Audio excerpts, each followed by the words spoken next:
আসসালামু আলাইকুম। আমি আবার চলে এসেছি তোমাদের সাথে একটা নতুন ভিডিও নিয়ে, নতুন দিন নিয়ে। তো তোমরা সবাই কেমন আছো? আশা করি খুব ভালো আছে। আর এখন বাজে 1টা। আজকের ব্লগটা আমি দুপুর থেকে স্টার্ট করছি। তো এখন আমি করব মানে খাওয়া দাওয়া। আজকে আমাদের কি রান্না হয়েছে সেটা তোমাদের দেখাবো। এই যে বাবু এখানে খাচ্ছে পাঁপড়, এই যে এখানে আলু পটলের তরকারি, আমড়ার চাটনি, আর এই যে এখানে খিচুড়ি, আর এখানে পাঁপড় ভাজা।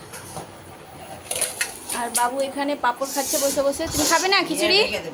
মোনা খিচুড়ি খাবে? থালা নিয়ে আসবো?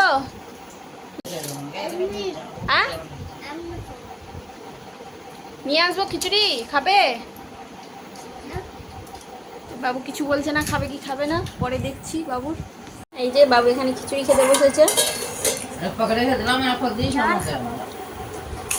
তো এখন বাজে 7:30 আর আমরা হয়ে গেছি রেডি, বাইরে যাব একটু। আর এই যে বাবু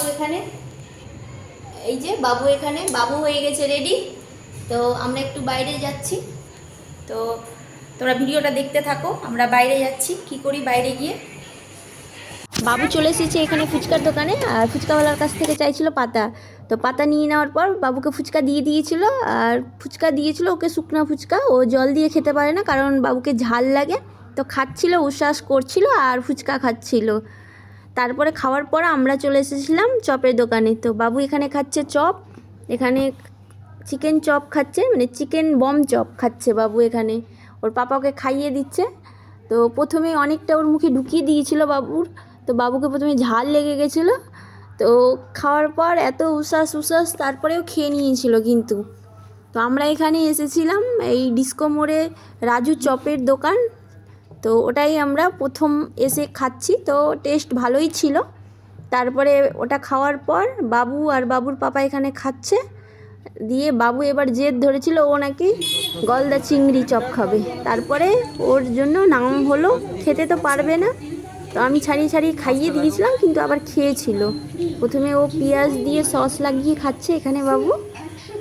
ওটা টেস্ট করলো, ও পেঁয়াজ দেখলে পেঁয়াজ খেতে চাই। তো এটা খাওয়ার পর তারপরে আমি ওকে ছাড়িয়ে খাইয়ে দিয়েছিলাম ভালো করে। তো চপ খাওয়ার পর আমরা চলে এসেছিলাম বাদে। বাবুর পাপা বলল কি চলো আমরা বাদে দাঁড়াই। আর এই যে বাবুর পাপা বাবুর হাত ধরে আছে, কারণ বাবু ছুটে না চলে যায়। আর ও ব্রিজের রেলিংয়ের পাশে দাঁড়াতে ভয় করে, কারণ নিচে ওই নদী আছে, নদীটা দেখে বাবু খুব ভয় পায়। আর এই নদীতে কত জল জমে আছে, মানে বৃষ্টি পড়েছে তো অনেক জল জমে গেছে। আর গরমের টাইমে তো শুকনা হয়ে থাকে এই নদীটা। আমরা গরমের টাইমে অনেক এসে এই ব্রিজে দাঁড়িয়ে থাকি। আর এই যে বাবু ওর পাপার কোলে উঠে গেছে, আর কি শক্ত করে জড়িয়ে ধরে আছে, ভয় পাচ্ছে। ওর পাপা দেখাচ্ছিল ওকে নদী, ও খুব ভয় বাবুর। তো আমাদের দেখা হয়ে গেল, তারপরে আমরা বাড়ি ফিরে চললাম।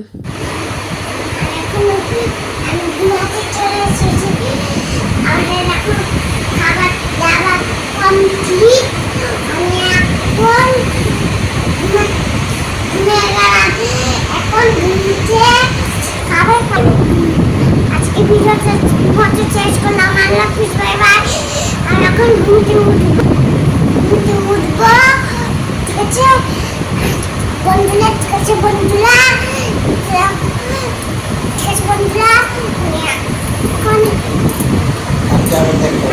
বাড়ি নিয়ে বলো কি আবার কালকে তোমাদের সাথে দেখা হবে।